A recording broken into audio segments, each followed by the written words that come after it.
What did you say? It's my private car. You can ask the owner of the car to take them. While I was talking to the agents, a queue of others wanting to sell their votes was growing behind me. Hello. How much are you expecting? Marina here has turned up for her payment. She says that she's been offered 400 rubles to go and vote for the United Russia Party. The taxi suddenly took off.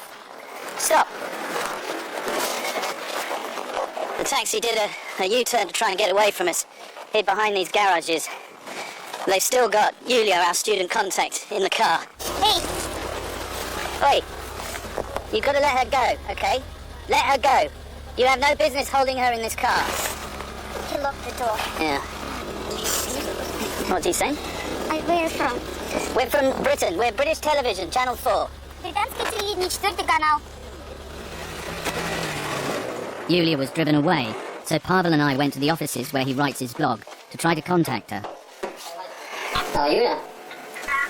Yulia said she was fine. She'd been released, but thanks to us, she hadn't been paid. Pavel's mentor is Sergei Sorokin, the editor of a local online news site. Sergei said he planned to expose the vote rigging on the net. Sergei's saying that in the previous parliamentary elections, corruption and vote rigging wasn't too much of a problem, but now he says it's massive and it's right across the country. Sergei used to produce a newspaper, but he said government officials from Putin's United Russia resented coverage of corruption and political scandal. They deny it, but he claims they put pressure on advertisers to strangle his newspaper, and he showed me the last edition. And that's Russian for off. That's the off button, like on the TV, right? Но дело в том, что в Республике Коми есть так называемые медвежьи углы, это сотни и сотни деревень и поселков. Sergei's saying that big cities like Syktyvkar here are extremely rich. They're the shop windows for oil wealth. But he says out in the hinterland of the Komi Republic are hundreds and hundreds of villages and towns that are clinging to life. He describes them as bears' dens, and it's a miracle to him how people even survive there when there's total unemployment and very little to support life. Putin's United Russia won 64% of the vote, both nationwide and in Komi. In some regions, the results were downright absurd, with almost 100% turnout and more than 90% voting for Putin's party. I began my train journey wondering why, if the ruling party was so popular, it needed to buy votes and apparently shut down newspapers. I've got essential provisions for travelling on a Russian train: vodka, sausage and bread.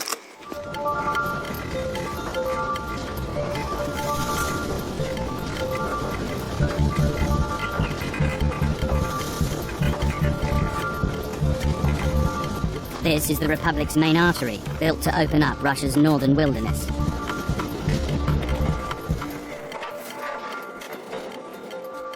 We finally arrived at Usinsk, which is the oil capital of the Komi Republic.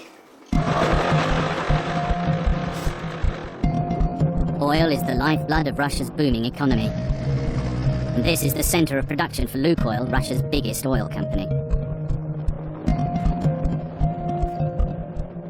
From up here there's just miles and miles and miles of tundra and little flares, gas flares from the oil pumping stations, producing absolute millions for Russia. Russia is the world's biggest oil producer and the second largest exporter. Rising oil prices mean Russia now earns more than £75 billion a year from oil exports. Usinsk has been flooded with money. Even the new cathedral was built with petro-rubles. But economic riches have not bought political freedom. In Usinsk, there's the local leader of the Other Russia movement, which is led by the chess champion Garry Kasparov. It's an anti-Putin movement. Now, she says she wants to speak to me and that she has some information for me, but she's been very reluctant to do so over the phone, so she's asked me to come in person. Olga Nesinova, a retired social worker, has been trying to organize local political opposition to parties created by Putin. Olga's just been on the phone to some of her contacts in the Other Russia party or movement. She's spoken to one member of her movement who says they've got real problems and they're expecting more because their phone has been bugged for the last 2 months.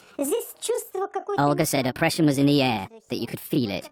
Oil companies own the 2 main newspapers in town, and she said parties not sanctioned by the Kremlin struggled. Is there freedom of the press in this town? Нет. Is there the right to strike for workers in this town? Нет. Is there the right to protest in public in this town? Нет. How many political parties in this town are there apart from United Russia? Ни одна. Usinsk, a city of about 40,000 people, is 30 years old. And I discovered that the workers who built it were housed in barracks in nearby Parma. And they're still there. Anna? Да, здрасте, заходите. Hello. I'm Sam. Проходите. Thank you. If anyone might have expected to benefit from Russia's oil bonanza, it would have been Anna and Alexander. After all, they helped build Usinsk. So this is your little workshop, Alexander. Это его мастерская. This is Alexander's workshop, and the roof is leaking all over the place. На пенсию я просто не проживу. Пенсию на 6 тысяч. Alexander said his pension wasn't enough to survive on, so at the age of 68 he's working in a baking factory. На 3000 как я буду жить? Это Anna explained that even that isn't going to get them out of this hovel. чтобы приобрести жилье. Anna's saying that it would take 9 years if they didn't eat or pay any bills before they could save enough money for a one-room apartment in Usinsk. Anna said that if we think she's badly off, we ought to meet her neighbour, Galina. Открыла. Galina also helped to build Usinsk. Do you not get any heating from the town? Откуда? Вот они. Galina said that the municipal heating had been cut off because she couldn't afford to pay for it. 30 с лишним лет я живу и заслужила то, что живу без отопления, без воды, без всего, короче. Galina's saying that this is all that she's got to show from 30 years of work. She was a house painter and plasterer and then stoked fires in the banya, the bathhouses. She says she doesn't want to hang herself, but there's very little to live for. And in winter, all that keeps her warm is this heating element on an old brick. These elderly Russians felt no part of Putin's present success, never mind the future.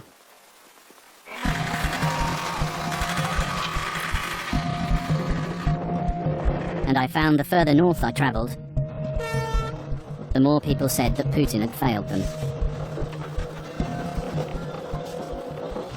I arrived at Ust-Silma, which once thrived on a timber industry which has since collapsed.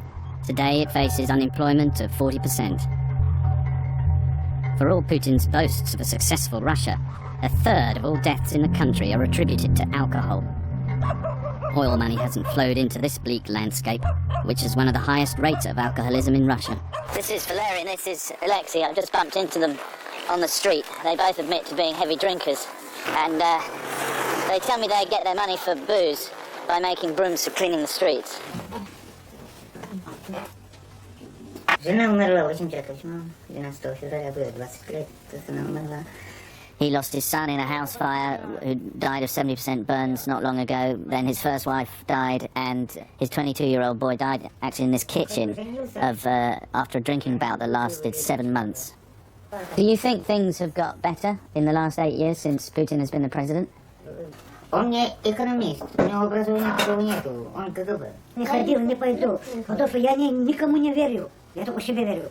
Valery and Alexei are explaining to me that they certainly, above all, do not support Vladimir Putin or his followers. They say that he's not an economist but an ex-KGB agent, and therefore will bring poverty, not prosperity, to them.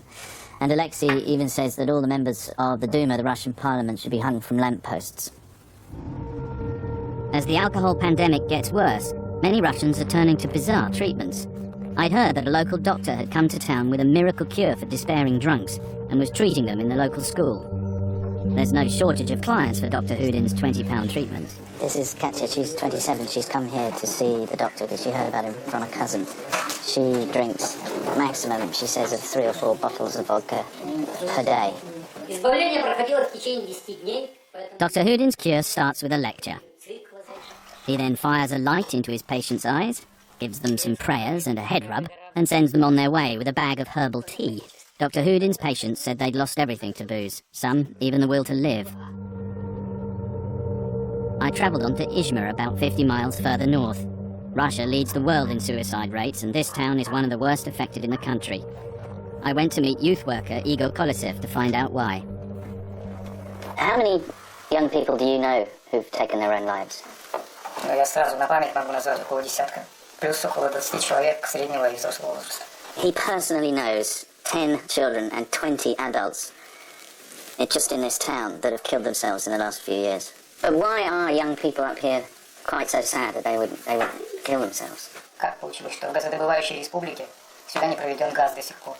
He's saying that they feel completely abandoned by the local republic government and the federal government of Putin. They live in a region that's famous for its gas and oil, but they have no gas pipelines, they have no roads to the outside world. The houses here, they've all had to build themselves. They say they get absolutely no help from the state. Do you think things have got worse in the last 8 or so years? Видимо, все еще сохраняется психология. He said that Putin had focused too much on nationalism and patriotism, and that people were now losing the right to express themselves. He felt things were stepping back to the Soviet days. И делает сильное государство. Igor's fears of a return to a one-party state stayed with me as I approached the end of the Railway of Bones.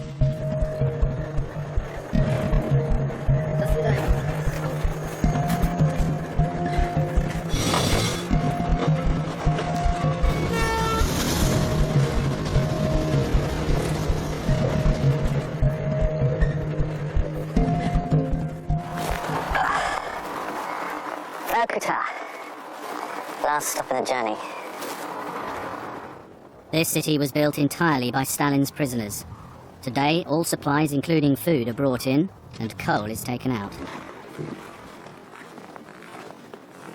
It's estimated that some 23 million people perished in Stalin's gulags, but there were survivors. And here in Vorkuta, I've tracked down a woman called Galina Dahl. She apparently was a German interpreter during the war.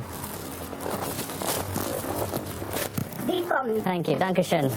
Sprechen Sie Deutsch? Ich Nein, sehr. nein. Работала с бригадой женщин, которые строили дорогу. She and her brigade of other women would build the road during the day with gravel, and at night the male prisoners would come and lay the asphalt. And she says that almost every road in this entire city knows her hands, that she has personally built this city's roads. И потом я уже столько пережила и видела... Galina told me that when she was in jail, there was nothing here but prison camps, and prisoners were thrown about like kittens by the scruffs of their necks. Galina's saying that she's seen fascists, she's seen communists, and she's not interested in politics. United Russia, she says, is probably the most decent party, but what matters to her is a clean flat, a couple of meals a day, and a glass of red wine. Galina is a survivor, and it would appear that even in modern Russia, if you want to get by, you must keep your head down and don't complain. Vorkuta was once a byword for mafia violence. I arranged to meet some local journalists to ask about the town today. Take a seat. Irina, a crime reporter, said that things were more stable and that people thanked Putin for this. And now, are there still big gangs operating in Vorkuta? Ну криминальные группировки есть, как и во всей, опять же, стране, куда без них.